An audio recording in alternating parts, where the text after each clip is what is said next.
નમસ્તે વિદ્યાર્થી મિત્રો, गुजराती मीडियम कक्षा 8 सेमेस्टर 2 सब्जेक्ट हिंदी इकाई 2 कच्छ की सैर। इसका प्रकार है यात्रा रूट, यानी कि प्रवास की यात्रा, प्रवास वर्णन, जिसका लेखक है श्री हरेश ढोलकिया। तो यहाँ पर इस पाठ में कच्छ की यात्रा का वर्णन किया गया है।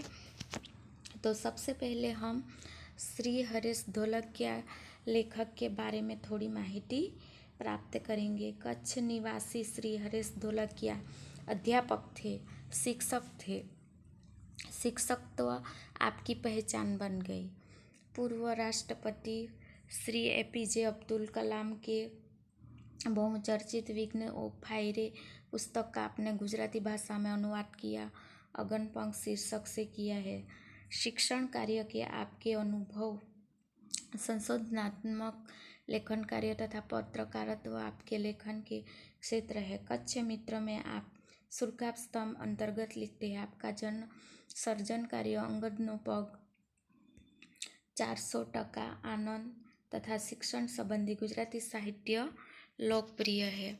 तो श्री हरेश ढोलकिया लेखक ने जो लिखा है, जो लिखे हैं, वह इसमें बताया गया है।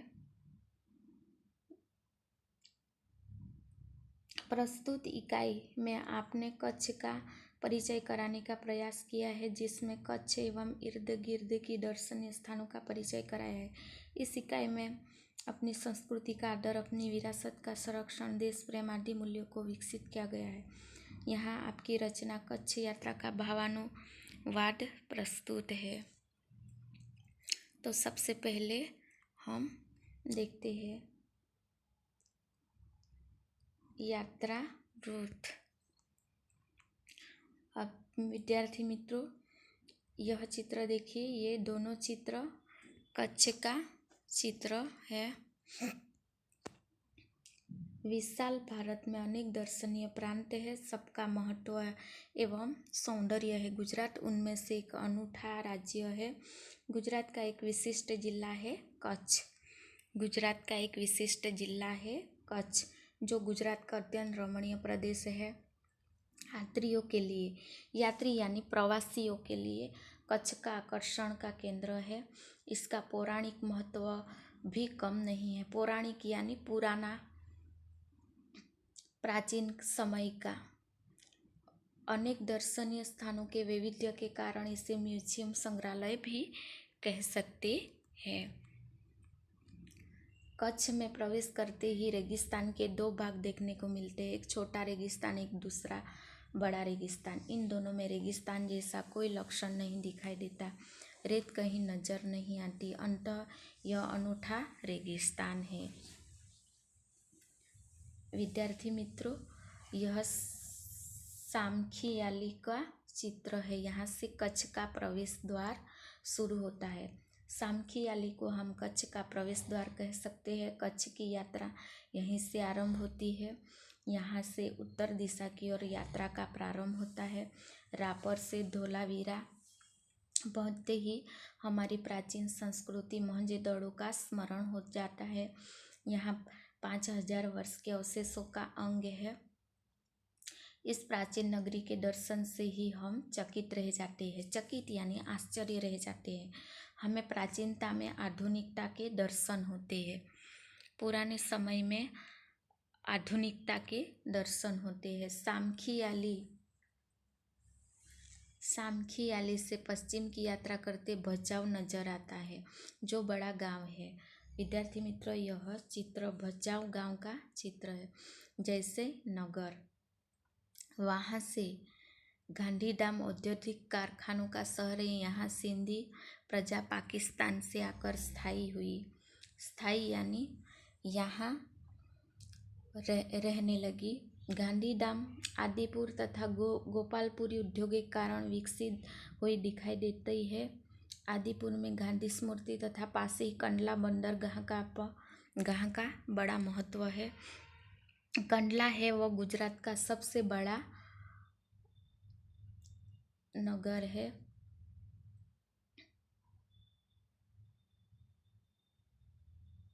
कंडला का विकास यहाँ की प्रजा के लिए महत्वपूर्ण है। कंडला से दक्षिण की ओर भद्रेश्वर अति प्राचीन जैन यात्रा धाम संगमरमर से बना 2500 वर्ष पुराना जिनालय भूकंप में खंडित हुआ। उसके पुनर्निर्माण का कार्य जोरों से चल रहा था। इस आधुनिकता का स्पर्श मिला है। मुद्रा शहर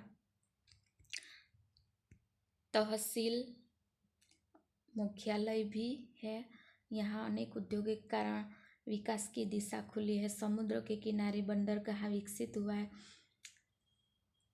समुद्र यानी दरिया के किनारे यहाँ कुछ प्राचीन इमारतें हैं। समुद्र के किनारे तटीय यात्रा करते हुए हम मांडवी पहुँचे। कच्छ की यात्रा करते करते मांडवी पहुँच गए। मांडवी अति सुंदर बंदरगाह है, बड़ा प्राचीन नगर है। यह शहर राजा के महल, पवन चक्कियों तथा समुद्र तट के कारण अधिक दर्शनीय बना है। यहाँ VRTI ग्रामीण संस्था है, 72 जिनालय है। पास ही बेदड़ा गांव में अंतर्राष्ट्रीय अस्पताल है। मांडवी से आगे चलते डुमरा, कोठीरा, सुगरी और जखो महत्वपूर्ण गांव है। जैनों का प्राधान्य यहाँ नजर आता है। नलिया शहर तहसील का केंद्र है। यहाँ वायुसेना का मुख्य अड्डा है। उसके बाद नलिया से 1 घंटे की यात्रा करने के बाद नारायण सरोवर अति प्राचीन पौराणिक धार्मिक स्थान आता है। इस स्थान को रामायण काल माना जाता है। वहाँ कोटेश्वर नामक दर्शनीय मंदिर है, जहाँ से रावण गुजरा था।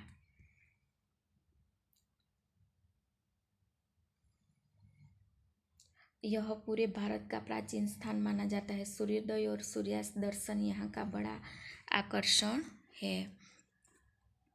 नारायण सरोवर के आगे यात्रा में लखपत आता है, जो अति प्राचीन स्थल है। गुरु नानक की चरण रज पावन से इस भूमि पर गुरुद्वारा है।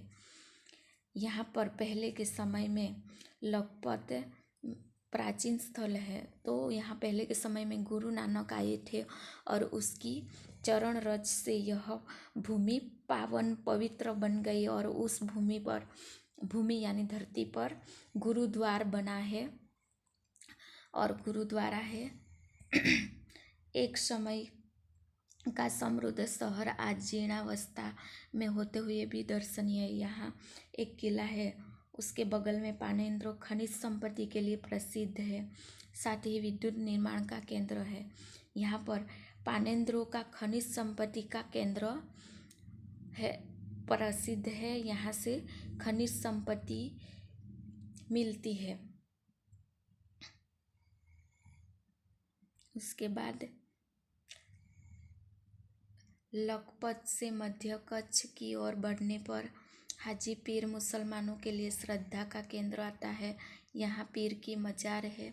रेगिस्तान की झांकी यहाँ से होती है। रास्ते में माता का मठ नामक धार्मिक स्थान है, जहाँ नवरात्रि के पर्व पर लोग पद यात्रा करते हुए श्रद्धा भाव से दर्शनार्थ आते हैं। माता का मठ है।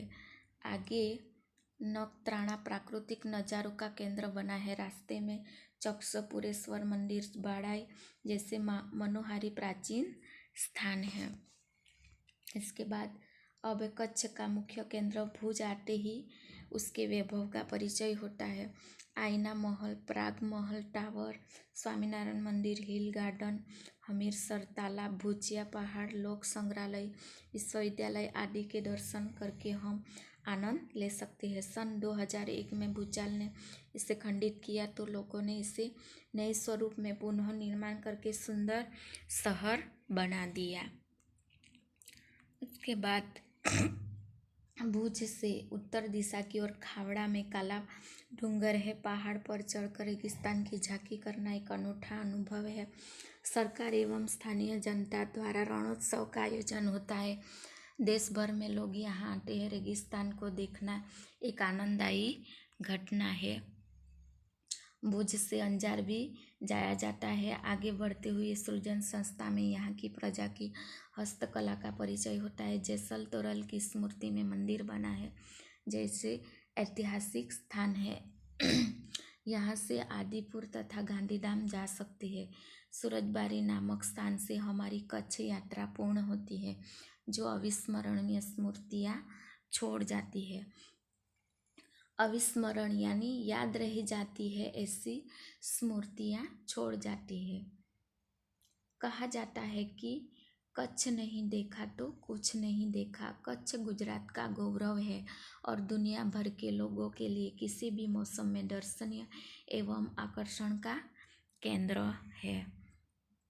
अनुवादक है महेश भाई उपाध्याय।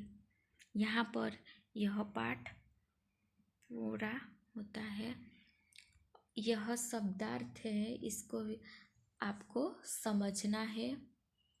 इसके बाद अभ्यास, निम्नलिखित मुद्दों के संदर्भ में 4-5 वाक्य लिखना है। मरुभूमि, कच्छ के 3 बड़े शहर, कच्छ में स्थित धार्मिक स्थल, कच्छ के ऐतिहासिक स्थल। तो इस पाठ में सब कुछ दिया गया है, तो उसके बारे में 5-5 वाक्य आपको लिखना है। प्रश्न 2 में 2 उत्तर है, वो उसको आपको समझकर लिखना है। प्रश्न 3 में शब्द मिले ऐसी दिए गए शब्द मिले ऐसी पहेलियों का निर्माण करना है। पहली यानी उखाड़ा मिले ऐसा आपको पहली बनानी है। इसके बाद स्वाध्याय प्रश्न पहला, शब्दकोश को क्रम में ढूंढकर उसको क्रम में लिखना है। उसके बाद प्रश्न 3, विशेषणों का वाक्यों में प्रयोग करना है।